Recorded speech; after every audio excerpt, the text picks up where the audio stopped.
We have with us a life coach. Well, I don't know how they want us to introduce you now, but you're always like part of the family. Praise, Fowowe is part of it. He's the author of Out of the Box Parenting. And he's also a life coach and a seasoned practitioner on life issues. And we welcome with us Praise Fowowe into building. Welcome, sir. It's nice being here. So, Praise, we know we want to talk about issues of parenting, especially when there's a broken marriage. Yeah. We'll get to that in a minute. But your views on this thoughts of prostitution, because I know you've done, after school, I think you used to help to rehabilitate prostitutes. So, in your thoughts, do you agree with the actress saying that leave these people alone, it's their own trade? Well, I think the actress is speaking, I don't know on what basis she's speaking, because a nation doesn't just exist. There are laws that govern a nation. Maybe so she's speaking as an activist or as a humanitarian, which she has a right to. However, my perspective about all this issue is very simple. The power of the consumer is the power to dictate what the producer should produce. Thank you. So if you don't want prostitution, all we need to stop prostitution is for the men to stop patronizing. Yes. That's all. So if Nigeria is a very hypocritical society, and that's the problem I have. In the sense that, so we're saying, let's, ban prostitution, right? But who are the people patronizing the prostitute? So I always love to look at things from a root cause analysis to say, and I'll give my experience in my years of working with prostitutes. So the girls would tell me that one day they bragged with me, they told me that certain leader was going to come patronize. I said, no, this person cannot come and to a ramshackle place like this. So the girl took a bet with me and told me to hide somewhere. And so I hid at about 8:30 p.m. And I saw this leader walked in, and this was someone who stood against prostitution. So, are you for real? I'm telling you. After the break, you don't tell us who this person is. No, I won't tell you. May I take you for lunch? Just buy you lunch. you just blew my mind. So I believe that there are no victims of prostitution because it's consensual. The victimization, which I know a lot of people are protecting by saying that they should, criminalize prostitution, is done when the sex worker is being assaulted. Probably raped, refusing to pay up, assaulted and beaten or whatever. That's where the victimization comes. But as long as you are consensual adults, you know what you're getting into. Nobody's forcing it on you. You have a right to do with your body what you want to do with your body. It's like two girls. One decides to give it for free. Another decides to put a price on it. It's your body. So if we prosecute someone who's putting a price to it, what about the person giving it for free? In the interest of protecting society and the children, to ensure that kids don't begin to weigh these options. But kids are weighing it now. That's why there's a law. Let me tell you, the interesting thing I discovered, I work with over 300 commercial sex workers at a particular brothel called Good Evening Street. It's in Ajigule. There was not one who was not sexually abused. That was shocking for me. Because many of those girls will need to, the ones in the main brothel will need to sleep with like 7 to 11 men to break even. Wow. Oh yeah, because they paid for their bed space, they settled police, they had all those, I have all the data, and there was not one, because I kept asking, is prostitution a result of poverty? It's not. It's not. For you to spread your laps and sleep with those number of men, something has gone wrong with your identity. And sexual abuse steals someone's identity because it reconfigures your mind such that you start seeing yourself as a being that must be respected. You start seeing yourself as a thing that must be used. Now, I met the children of the rich who left home to go and stay in those kind of places, so it's deeper than so only affecting the branches. You are making sense, please. Yes. A lot of sense. I really want us to get into the issue of parenting because it goes back to the cause. Why would a child grow up to become a prostitute? Why would a child feel like I need to be used? We need to go back to the source, and that's one of the objectives of why you're here, Praise. I know last week we talked about Tonto Dikeh's issue, and there was a child involved, and the whole issue trended, and people are worried. A young boy is involved in this conversation. What's going to happen to him? I've had a lot of people that I know that have broken marriages, broken relationships, and the kids are involved. Nobody is having a conversation concerning those children. Nobody's thinking 20 years, 15 years down the line. Praise, help us to start this conversation. How do we bring this kids' issue into perspective when we're talking about broken relationships? I think the first thing people need to understand is that you can be a bad spouse and be a good parent. The problem is people don't separate those roles. So the hurt that I feel for my partner, I bring it into parenting. You know, so when people go their separate ways, I try to prevent divorce, you know, with all the tools I have. But when a child is involved, you need to respect that child, which is why I'm not a fan of people fighting themselves dirty on social media, because that child is going to be bullied by the content you put online. You know, this is a basic issue. As a matter of fact, in a civilized world, I would expect child rights advocates to begin to advocate for the withdrawal of that child, because it's part of it constitutes child abuse. Wait, let me understand. If a parent posts things about a child, about their spouse, online, you're saying that it should be made once a child is involved and that information is capable of hurting that child, it will be classified as child abuse. You know, because what a lot of people do is to use a child to score a point. So you begin to hear things like, I'm going to raise my child. This child is not just yours alone. It belongs to the two of you. So the child is going to be in between, and like they say, when two elephants fight, the grass is going to suffer. So what people need to begin to say is, okay, yes, we don't want this marriage anymore. Fine.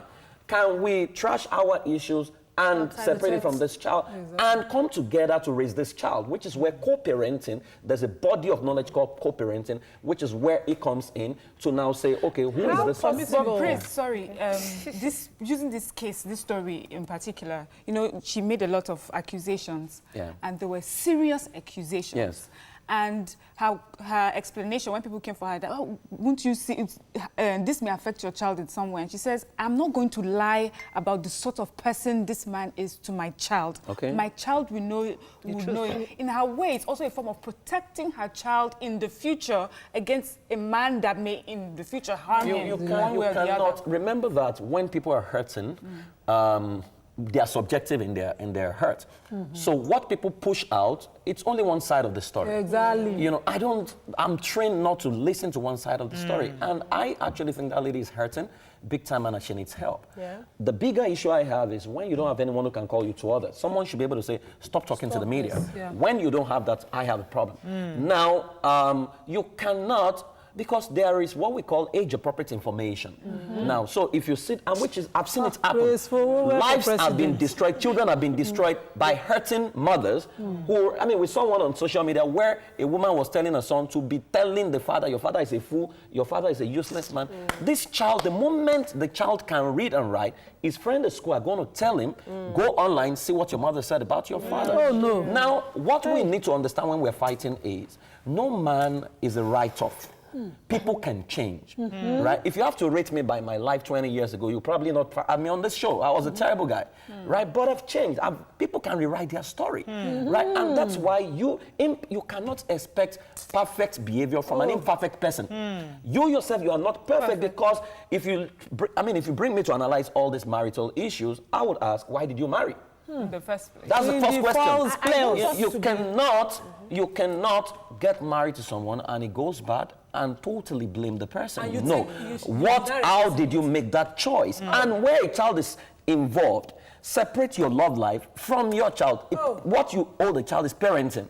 And the two of you, the man needs to provide emotional support, you need to provide emotional support. You need to come to a round table and bury your hurt, right? You can have hurts for yourself, which means we're not going to get married. We're not going to be together. But when it comes to the child, you separate the child from your fight, from your hurt, right? And everything must be done.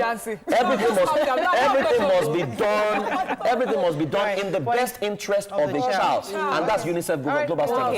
Everything must be done to protect a child. Okay, let's go on a quick break. When we come back, we'll continue this conversation with Praise. Stay with us. Praise for President.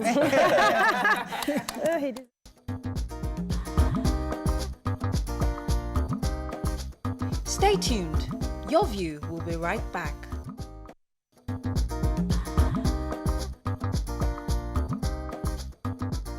Welcome back to Your View. Thanks for staying with us. Okay, let me ask you this question. This is our Nigerian society. When issues like this happen, the first thing we do is blame the woman. And we've seen that a lot of women have been frustrated because in a marriage where they know that they've done everything to keep this marriage, and the man has done everything to suppress them. And they now finally have a way to get out. For them, the reason why you go to social media or you bring these kind of things out is for your own protection, because everybody has said, oh, you're wrong, what did you do? You messed up. And they all fingers are pointing at you. And you're saying, listen, I have evidences. This happened, that happened. It wasn't me. I was the one that was put in this position. So it could be a way of helping to ensure that you're protected. They don't now make you that you're the bad person that forced this life for your child by breaking up this marriage. So don't you see where that person is coming from? No, I agree with you, but I mean, the only problem is that social media is not a therapist. Social media is not a coach.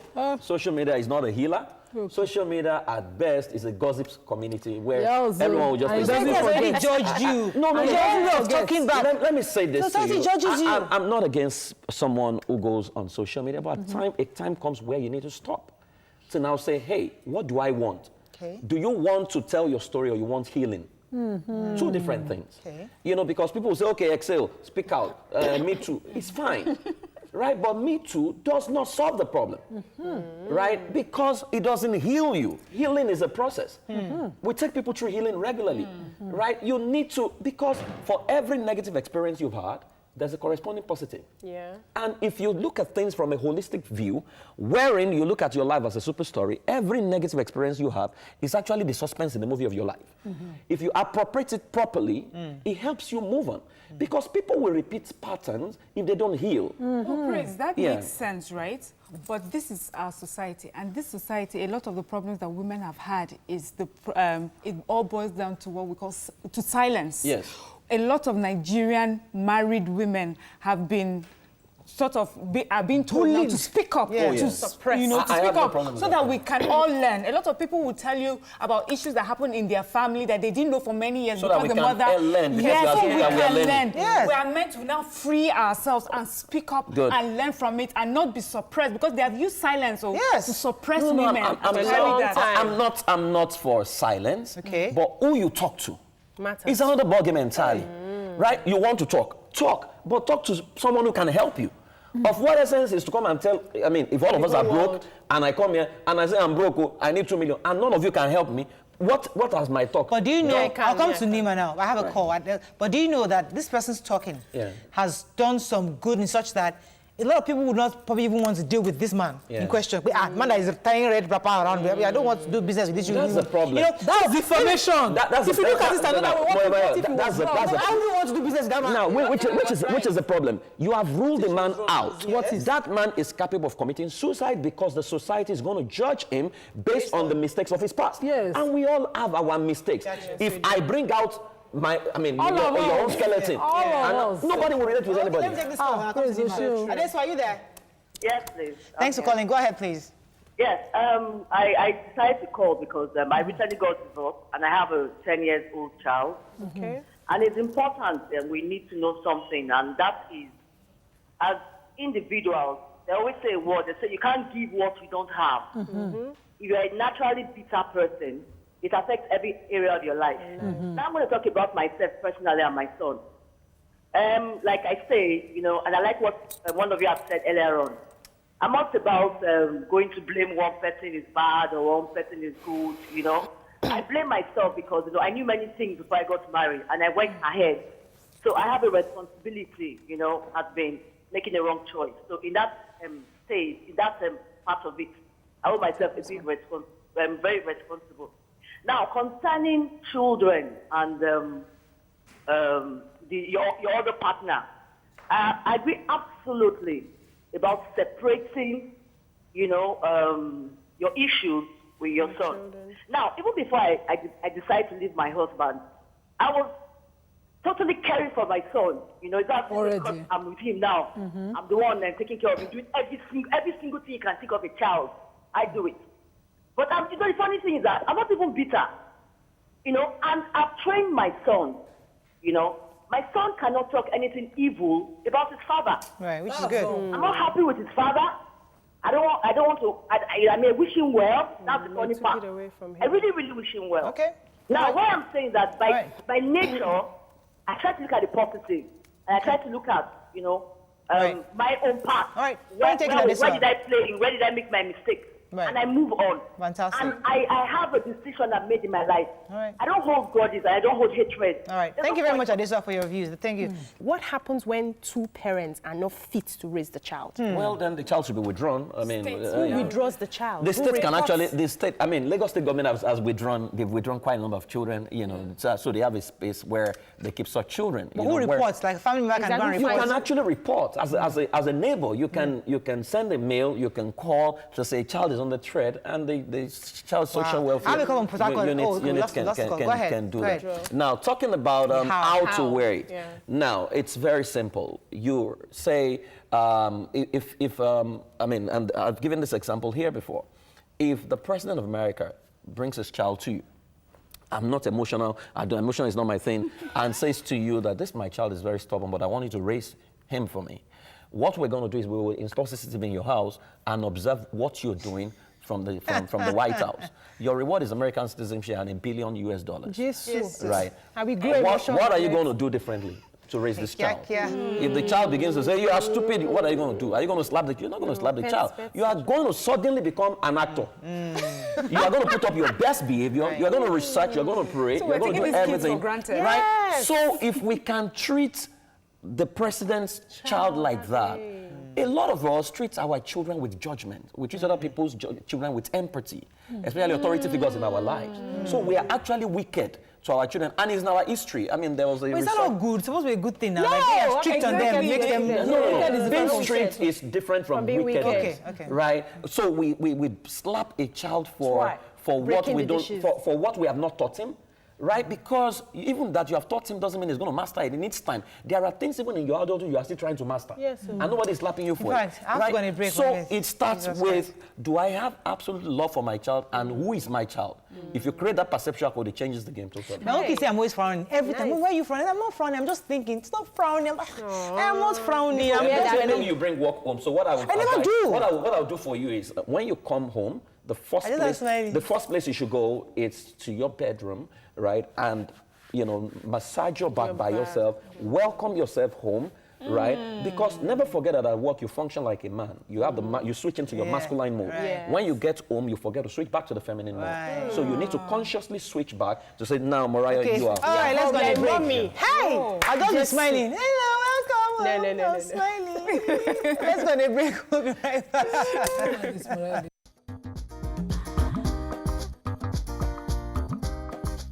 Stay tuned. Your View will be right back.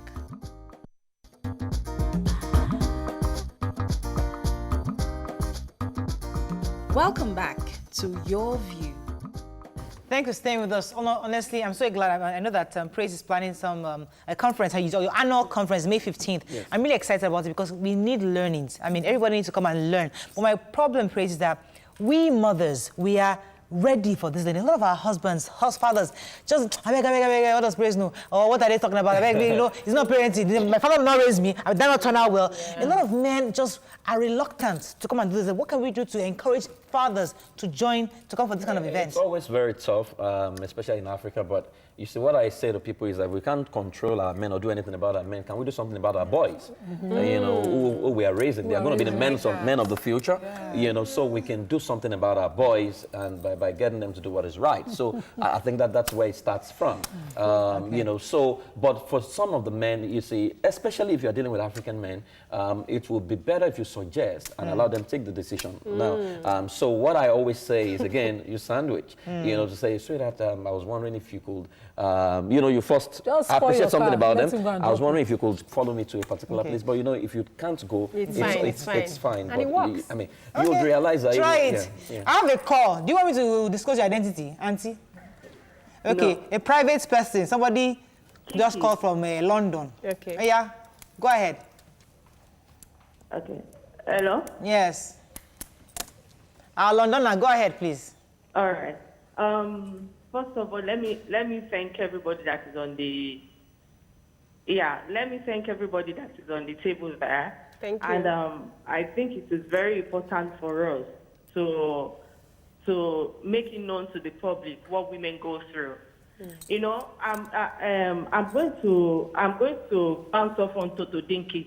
A lot of people are questioning her coming to social media. While I understand that yes, you shouldn't take your matter to social media. But women are hurting. Women are in pain, and she's emotionally down. First of all, for someone like me, I have been married before. I got married to somebody else, and my expectations were high. Being married to that guy, I realized that a lot of infidelities, a lot of verbal, emotional, physical abuse was involved. At the time when I even opened up to some people, I was opening up in piecemeal, but not a lot of people knew about the physical and verbal abuse because of the kind of person I was married to. Today, when I open up to people, I think people are quick to judge by your physical appearance. They will think, oh, because the lady is light-skinned, people like that, they cannot sit in the house, you know. Yeah. That's number one. Number two, they will say because the lady is independent in her own right, maybe financially or morally and all of that, right. Again, they will judge her. Right. So how do you want to approach issues that women are going through behind closed doors when they are married to men in court? Thank you very much. Thank you for that call. I think we've gotten the point. So the person in question, Tonto, for example, she's pretty, she's attractive. You always automatically judge her. Yeah. But in that kind of situation, she's saying, listen, I have done everything. So when a woman is hurting, how do we handle that kind of situation? Well, you don't judge people. I don't believe we need to judge people. Oftentimes, people feel judged because they are reading comments of the people around them. Exactly. Yeah, because not everyone will empathize with you, no matter how much you take it. I mean, which was why Elijah will take a stand against prostitution and some people come for her. Yeah. You know, so again, you need to find help. You know, when people are hurting, and trust me, hurting people hurts other people. So true. So if you say the woman is hurting, the man that is hurting her is also hurting somewhere. Maybe in his childhood that has not been dealt with, you know. So what I would advise is find a competent therapist that can work with you, you know. Well, to praise, you understand? Yeah. We're saying that understand a woman that speaks out. Yes. Because she's hurting and where society has pushed her to silence. So we're trying to understand where she's coming from. How long do you want to keep talking? Which is the issue for me, right? Because I've seen women who are saying the same thing. In the last 16 years, they have not healed. Okay. Yeah. This is what. Maybe let me now personalize. And I apologize ahead because I know this might offend someone. I have been hurt in my own marriage a lot of times, and I knew what talking. I'm a talker. And the first reaction was look for someone to talk to, and then I thought again, how will I deal with it if it becomes a gossip topic when everybody starts to talk about my problems? But talking is a therapy for me. So I find any mature person initially talk to anybody, and I noticed that I wasn't getting the consent. I have a friend, Wura. Wura just loves to listen. Yeah. But she's a distance away. So I will recharge my phone. Hello, dear, can I start? She would hold on, listen, and she's so detailed. She takes me step by step and back. So find someone, that's my own. You have to, if talking helps, this is not about broadcasting the situation, but find someone who truly is mature enough to understand, someone who can help you through that pain and out of it. Talk to someone. It doesn't have to be the internet. So Emerald says, I think the problem right now in the society is that children are marrying children, and it's not about being of age to marry, it's about how mature you are for marriage in turn. These children give birth to children, and how do children look after children? Churchill says, praise, you've got brains, so on point, no sentiments, very factual in terms of... we have to round up, but I think Praise is having a conference next week, Friday. What is it? Next week, Wednesday. Wednesday. Okay, so we'll give you the details. Hopefully, we can bring you back again before then to say what, because we need this parenting. You can never exhaust it.